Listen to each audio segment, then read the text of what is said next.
బొట్టు గురించి వెంటనే చెప్పేస్తున్నారు. ఎంత గొప్ప మాట వాడారంటే వసిన్యాది దేవతలు ముఖచంద్ర కళంకాభం మృగనాభి విశేషక. అమ్మవారి బొట్టు దేనితో పెట్టుకుంటుంది అంటే మృగనాభితో పెట్టుకుంటుంది. మృగనాభి అంటే కస్తూరి.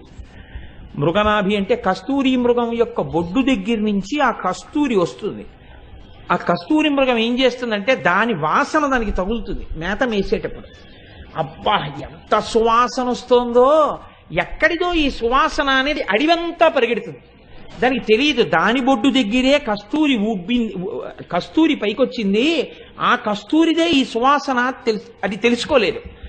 ఆ కస్తూరి మృగం యొక్క నాభి దగ్గర నుంచి ఊరినటువంటి ద్రవం కాబట్టి దానికి మృగనాభి అని పేరు. కాబట్టి ముఖచంద్ర కళంకాభం మృగనాభి విశేషక.